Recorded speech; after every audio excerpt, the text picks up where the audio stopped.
Welcome to the Velvet Myth. I'm your host, Adam, and I'm so grateful you've chosen to spend this quiet moment with me. As you settle in and begin to drift toward sleep, I hope this story arrives just as all the best things do. Softly, gently, and exactly when it's needed most. It was created with great care, and my sincerest wish is that it brings you comfort, calm, and restful sleep tonight. And if, by morning, you find yourself feeling a little lighter, a little more refreshed, I'd be delighted to hear from you. Knowing that you are here, sharing this moment with me, even through a few simple words, means more than I can say. But that's for tomorrow. Right now, there's nothing to do and nowhere to be. So let yourself settle. Let your shoulders drop. Unclench your jaw. Loosen your hands and allow your whole body to feel the weight of the bed beneath you. Take one slow breath in and let it go. And one more, breathing in ease and releasing whatever the day left behind. You don't need to stay awake for any of this. Simply listen for as long as feels right and drift off the moment you're ready. There's no wrong way to do this. Now close your eyes. Let us follow Alba as she arrives at a secluded Alpine cabin above the clouds. The path had grown uncertain beneath Alba's boots, not vanished entirely, but thinned to something closer to suggestion than trail, a pale crease along the ridge that the fog was slowly erasing. She had been climbing for hours. She knew this not by any clock, but by the deep settled ache in her legs, and the way her breath had stopped coming easily, each exhale visible now, small and white, and quickly swallowed by the mist. She paused and pressed one hand against the rough bark of a pine to steady herself. The tree was dusted with snow along its upper branches, the kind of fine, early snow that had not yet decided to commit, drifting down in loose, unhurried flakes that caught in her hair and dissolved against the sleeve of her sweater without urgency. Alba shifted the canvas pack on her shoulders, adjusting the strap where it had worn a familiar soreness into her collarbone. She exhaled slowly and looked ahead. The fog was thicker here, close and white-grey and indifferent. The pines stood in it like quiet figures holding their breath. Below, far below, though she could no longer see it, the world she had climbed away from continued its noise. She had left it with the genuine intention of finding something she used to know. She was no longer entirely sure she had brought the right equipment for that particular search. Then she saw it. Amber light, small and still, suspended in the grey ahead like an ember that had refused to go out. Alba blinked, certain for a moment it was wishful thinking. But the light held. It did not flicker or shift. It simply waited. She walked toward it. The cabin emerged from the mist gradually, a low, dark shape of timber and steep roof.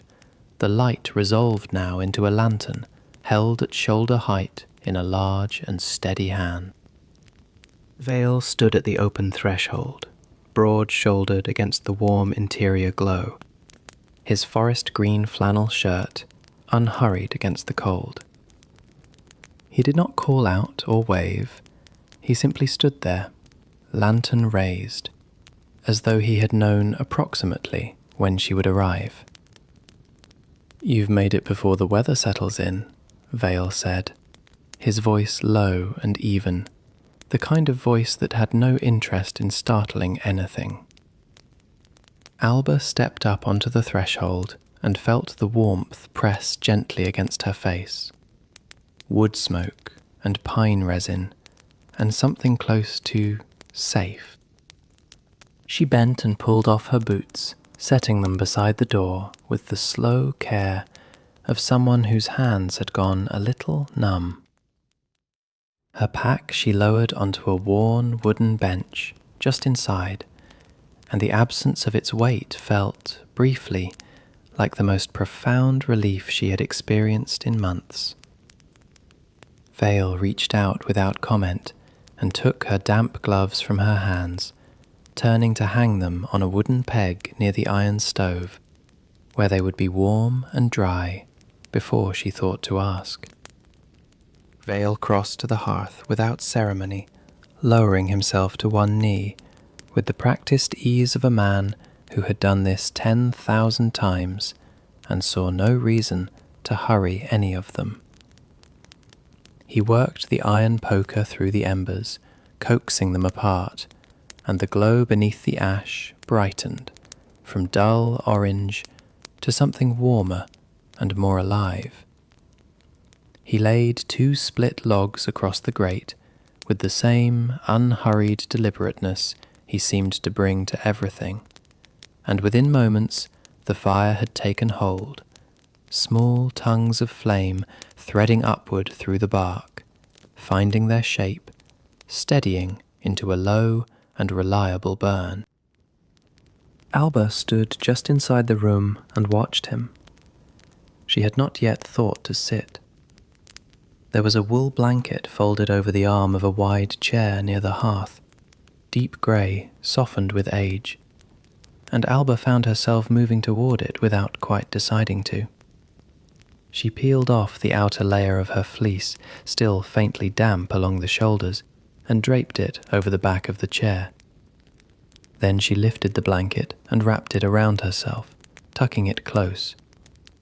And something in her chest released a tension she had not known she was still holding. Vail rose from the hearth and moved to the small kitchen at the back of the room, a place of low shelves and copper-bottomed pots, and a kettle already beginning to murmur on the stove-top. He returned a few minutes later and set a heavy ceramic mug on the small table beside the chair. The tea was pale and faintly fragrant, chamomile or something close to it, and the heat of the mug moved into Alba's palms the moment she wrapped both hands around it. She flexed her fingers slowly around the warmth. Outside, the wind pressed itself along the eaves with a sound like slow breathing. The timber around her answered with a soft creak, not of instability, but of settling, of the building acknowledging the cold and choosing to hold anyway. "Your pack can stay where it is," Vail said from across the room, moving it gently to the wall beside a low shelf. "Everything in it will keep until morning." Alba nodded. It seemed the right answer. The pack had been her companion for days now, her to-do list made physical. Every strap a reminder of somewhere to be, something to carry. Against the wall, out of her hands, it looked smaller than she remembered. Alba sank deeper into the chair.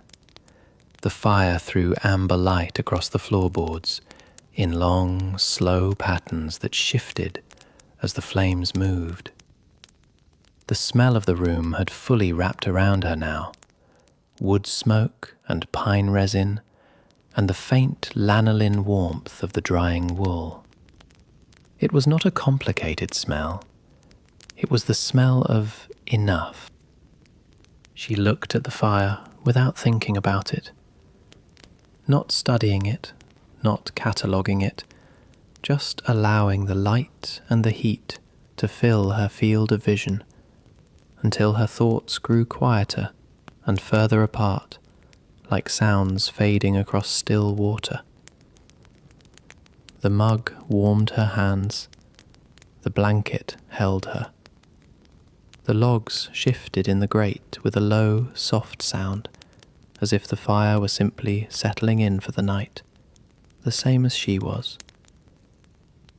Vail moved through the small kitchen, the way the mountain itself seemed to move, without hurry, without waste.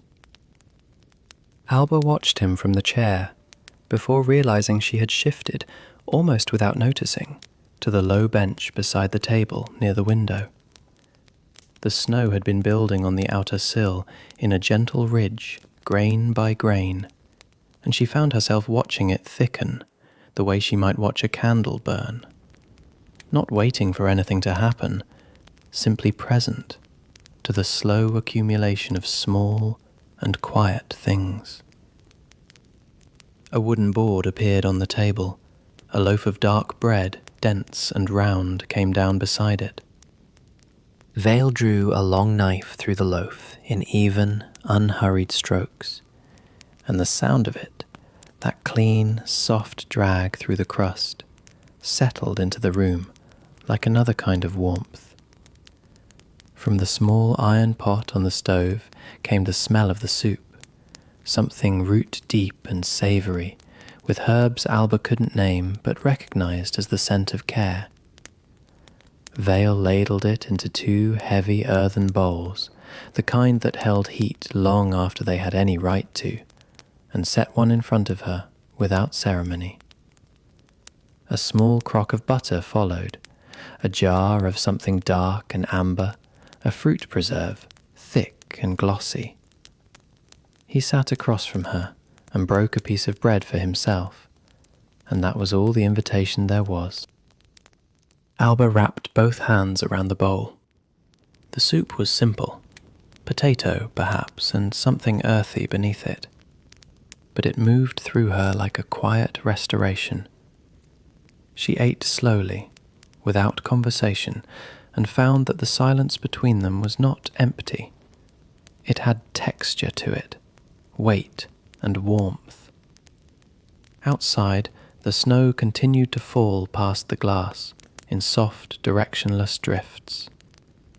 After a while, Vail looked briefly toward the window. First true winter snow always comes gently at this height, he said. His voice was low, unhurried, as though the observation had been resting comfortably inside him and simply chose now to step out. Below the tree line it comes in with wind, with noise. Up here it just arrives. Alba looked at the window too. The ridge of snow on the sill had grown another quiet centimetre. "I'd forgotten," she said. The words came out before she had shaped them into anything more considered, and she let them stay as they were. What real quiet sounds like. Vail nodded once, slowly, as if she had said something he already knew to be true, and was simply glad to hear acknowledged. He spread a little butter across his bread, unhurried. "The cabin has had many guests like that," he said after a moment. "People who arrived needing rest, more than they needed conversation, more than they needed answers." He paused, not for effect, but simply because that was the natural pace of his thinking. The mountain doesn't ask anything of you. It's one of the things it does best. The chair there was low and wide, its cushion worn smooth by what must have been years of exactly this. Someone sitting quietly, looking out at the mountain's enormity, while the rest of the world went on without them.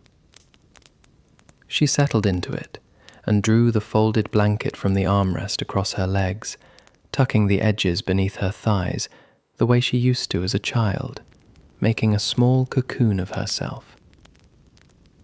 Outside, the world had rearranged itself into something she had never quite seen before.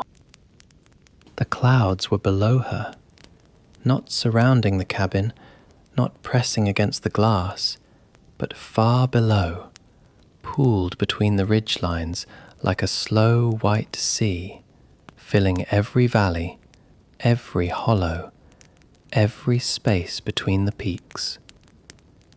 They moved in the way that only very large things move, almost imperceptibly and yet continuously.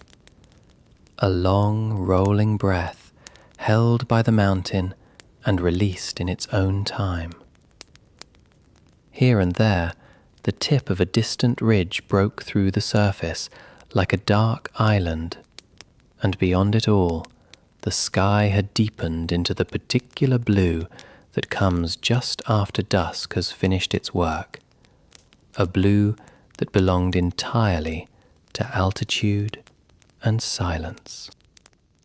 Snowflakes drifted against the glass in no particular hurry. A faint wind moved along the eaves, not howling, but murmuring, a low, continuous sound, like the mountain thinking to itself. Alba held her cup in both hands and watched. She became aware, slowly, that she could not locate the noise. The interior hum that had followed her for months, the constant low frequency of unfinished tasks, anticipated messages, accumulated responsibilities.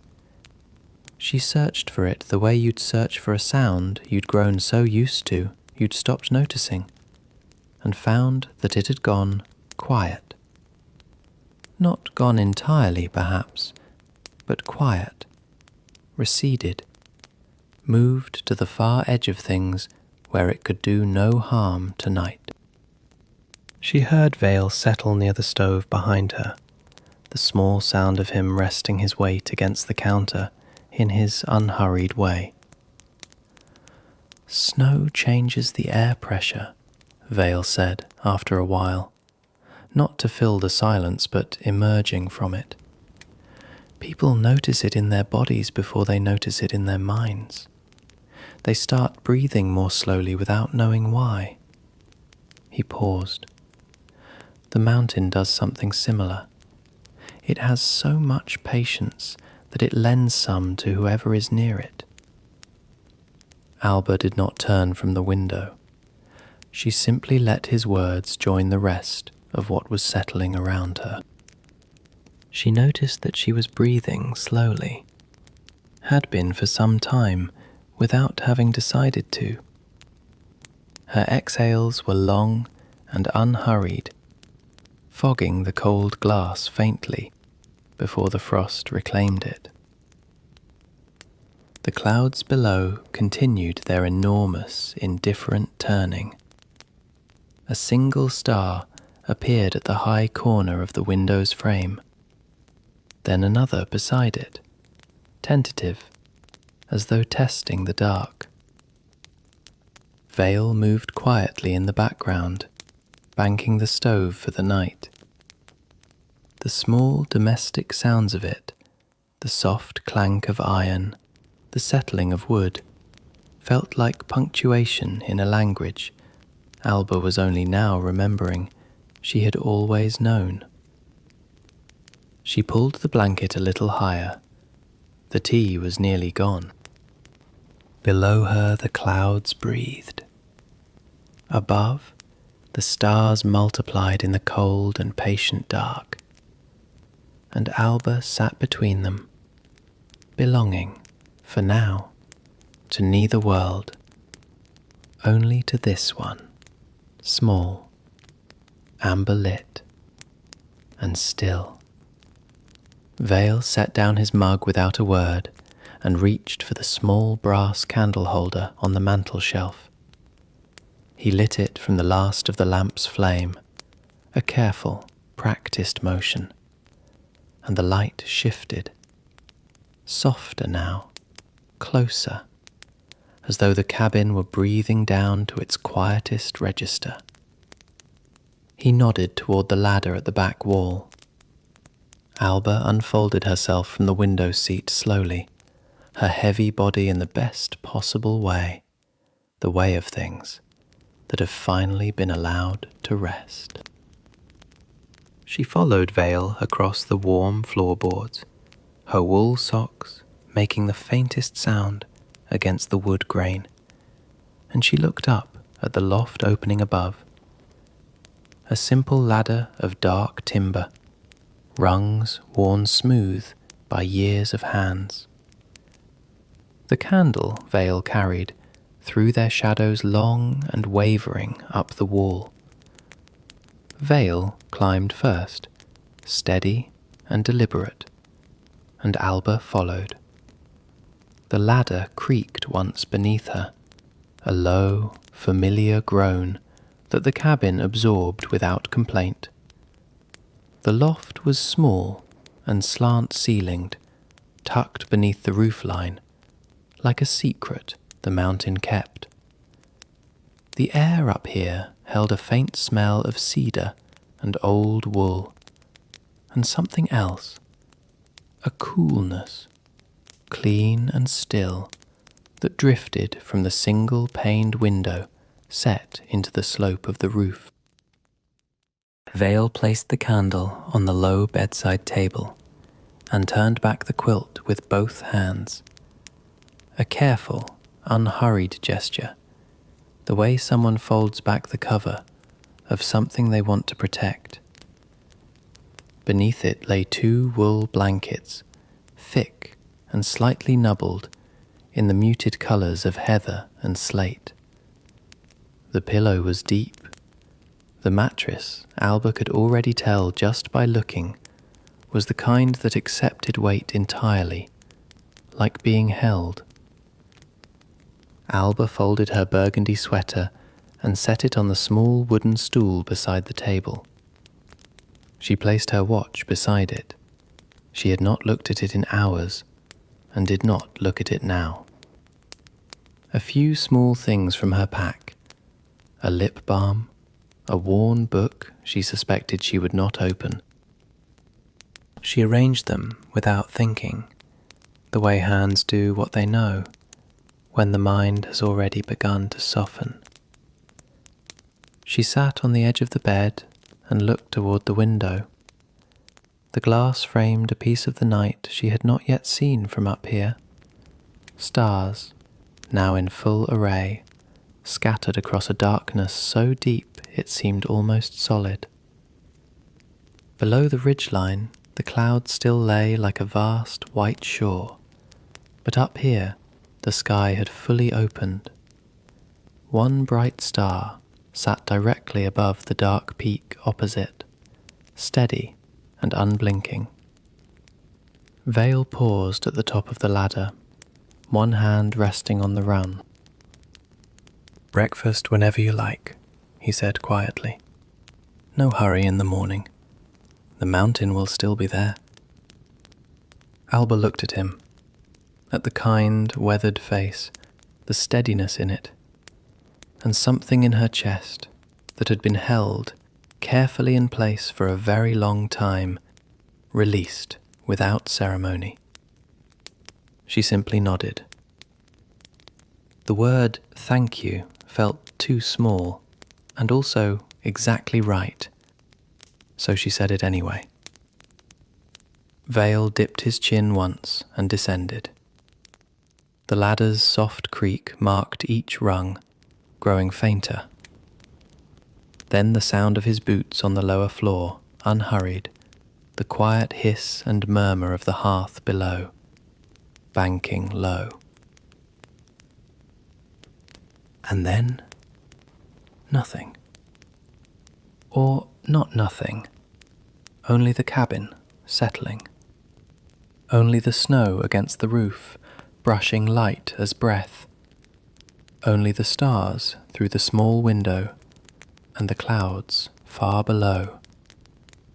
And Alba, sitting in the candlelight with her hands open in her lap, watching the flame lean gently in some current she could not feel, before she finally, slowly, lay down.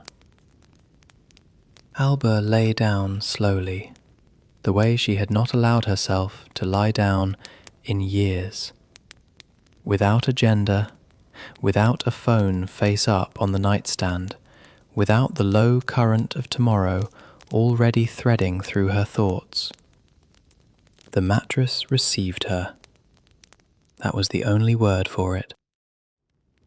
Not only held her weight, but received it, the way the mountain had received the snow, without resistance, without complaint, as though this had always been the arrangement.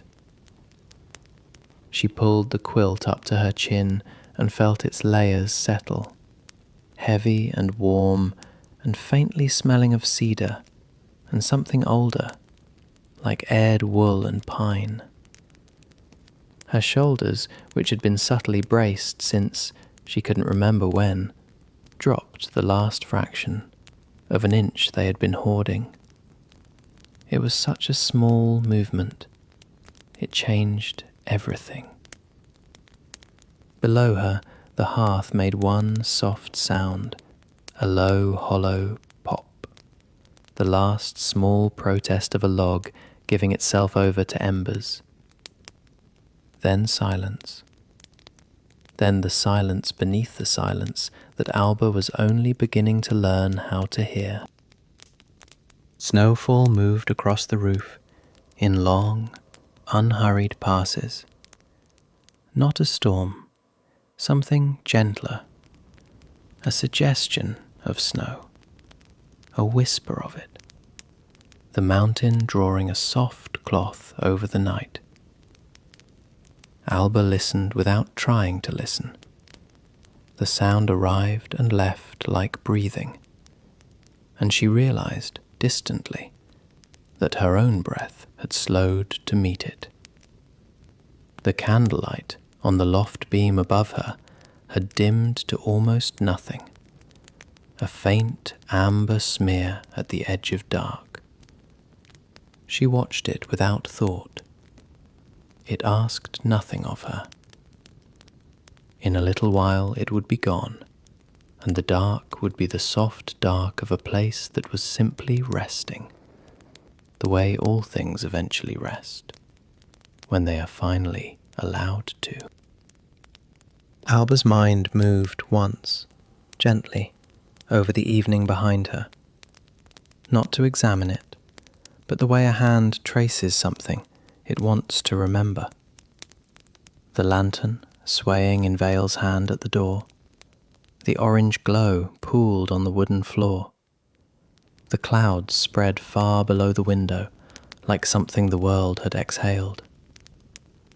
She had stood above all of it. She had watched it breathe. She did not know when the memory became something softer than memory, a warmth at the back of her thoughts rather than an image. She did not mark the moment. There was nothing to mark it with, and that was exactly right. The wind along the eaves softened further, lowering its voice to a long, even murmur.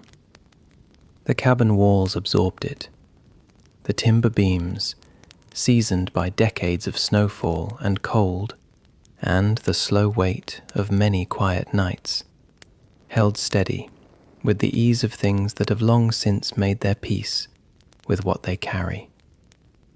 Alba's eyes closed, not with effort, the way a lamp goes dark when the hour has come for it, naturally, completely, without any sense of loss. She did not think, "I am falling asleep." She did not think anything at all. Only warmth, breath, wool, and the soft percussion of snow on the roof, one grain at a time. Only the mountains enormous and patient all around her, keeping its ancient watch. Only the dark behind her eyelids deepening from grey to velvet, and her body growing indistinguishable from the mattress, from the quilt, from the stillness itself. Outside, the clouds held the valley below in white. Above, the stars were sharp and numerous, and entirely unhurried. The cabin kept its light low and its walls close, and Alba slept.